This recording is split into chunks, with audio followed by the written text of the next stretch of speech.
Revenge films. I'd been dating Kelly since college, and after graduation we entered a long-distance relationship. I got a job in my hometown, Boston, and Kelly went to vocational school in New York. We could only meet once every 2 weeks to a month, and I somehow made time to go see her. In April, about a year into the long-distance relationship, I suddenly got a call from her parents. They said Kelly had died in an accident, that the funeral would be family only. That was all they said, and hung up. I was so confused I called back, but the phone was off. I even went to her apartment, but it had already been cleared out. I didn't know her parents' address, so I couldn't go there, and I didn't have contact info for any of Kelly's friends. I was completely stuck with nowhere to turn.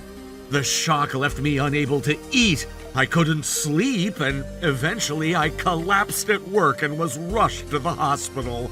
I lost nearly 45 pounds in a month. With counseling recommended by the hospital and encouragement from friends, I somehow recovered enough to function in daily life. I vowed to live my fullest for Kelly's sake, too. But at a club alumni gathering I attended for the first time in a while, it was revealed that Kelly was alive. A junior member's new girlfriend was in the same club as Kelly, and apparently heard about Kelly through that connection. What's more, Kelly had fabricated the reason for our breakup and spread it around, and the juniors treated me like an inhuman person. The content was so outrageous that I thought, is this even real? At first, I couldn't accept the situation. The story was that I'd become suspicious and paranoid about her cheating after we started the long-distance relationship. Then I started being violent. On top of that, I began coming to Kelly's apartment on weekdays and lingered around there. And when she couldn't take it anymore and tried to break up, I turned into a stalker. But supposedly with help from school friends, she managed to cut ties with me. That was the story. I was stunned because none of it was true, although I truly believed she was dead and was mentally destroyed. I never once took a day off work during the week, and I'd never raised a hand in violence, so I had no idea how it had come to this. I desperately tried to defend myself to the juniors. Eventually, when I showed them things like photos of me after losing 45 pounds, testimonies from friends, and my hospital records, they started to believe I was telling the truth, and it became a huge discussion among the juniors. After that, with help from those around me, I met with the junior's girlfriend a week later. She'd apparently heard most of it from my junior, but she still didn't seem to believe me. So I had to bring out my secret weapon, the Kelly memory folder. I showed her all the embarrassing emails, and once the junior's girlfriend was convinced, I asked for the detailed story. It was mostly the same as before, but now, instead of having a boyfriend, she has a husband, and she's currently pregnant. I'd originally planned to just hear about Kelly's current situation and be done, but while reviewing the emails, I remembered something. He had been covering her living expenses and tuition with part-time work, but it was tough, so she'd come crying to me. On weekends when I was there, she couldn't pick up shifts, and I felt guilty about that, so I lent her what little money I had. The total came to about $8,000. I'd completely forgotten about it. But looking back, I realize how foolish I was. But we'd already broken up, and she wasn't dead after all, so I asked the junior's girlfriend for help. Kelly had apparently married into her husband's family home, and the junior's girlfriend knew where it was, so we decided to pay them a visit. And so, on a certain day in October, a friend and I visited the address I'd been given. We promised each other not to get emotional and to handle things strictly businesslike before going in. When I rang the doorbell, a nice lady came out. I immediately realized she was Kelly's mother-in-law. The lady was wondering what business we could possibly have with this house, so I calmly explained the situation as, I lent $8,000 to Kelly, but suddenly her parents contacted me saying their daughter had died. But it turns out she's alive and well, and I heard she's here, so I came to check. When the lady heard dead and that Kelly's parents had said it, she was utterly shocked and invited us inside. After being shown to the living room, after a while, Kelly came in saying, "Please have some tea." And when she saw my face, she was shocked. What are you doing here?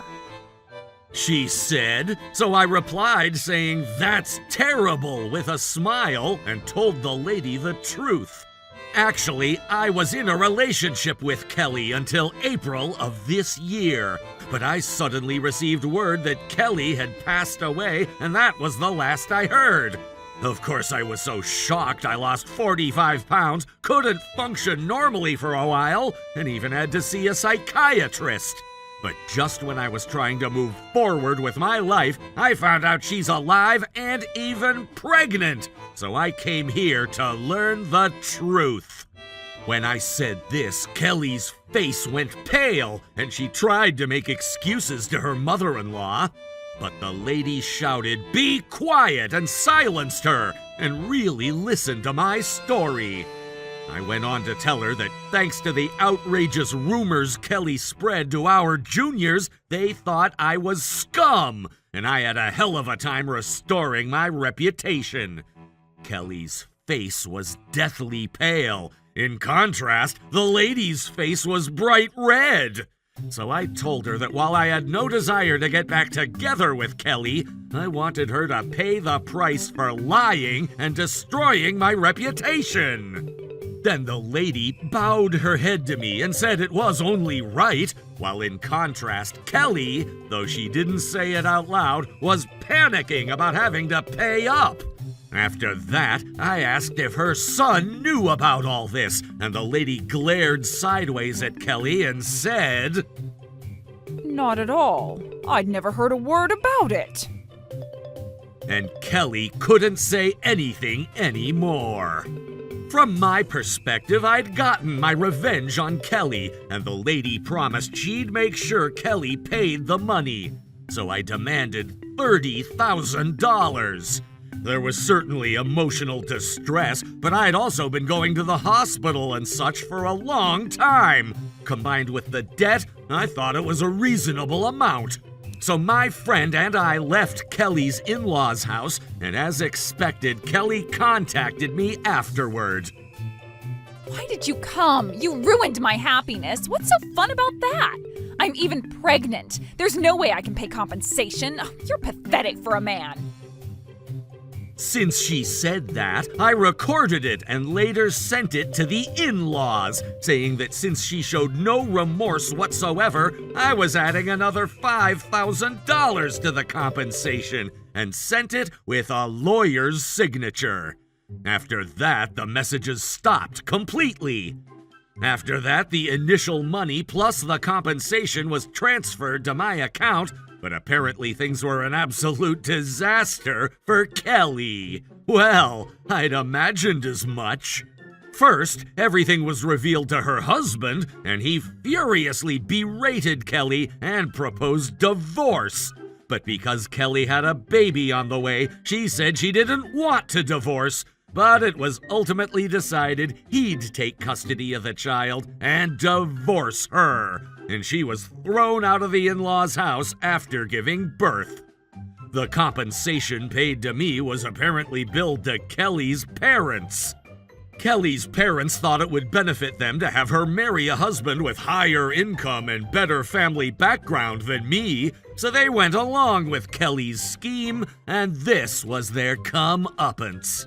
And separately, the husband's side demanded compensation from Kelly personally. Kelly was kicked out of the house, lost her child, and now her life of luxury has completely changed. Now she's living alone in a run-down apartment, paying off compensation. All I can say is, serves her right. Oh, and by the way, the juniors and hometown friends who learned the truth also abandoned Kelly, and now she's completely isolated, truly reaping what she sowed. How was today's video? If you enjoyed it, please subscribe, like, and leave a comment. Stay tuned for more.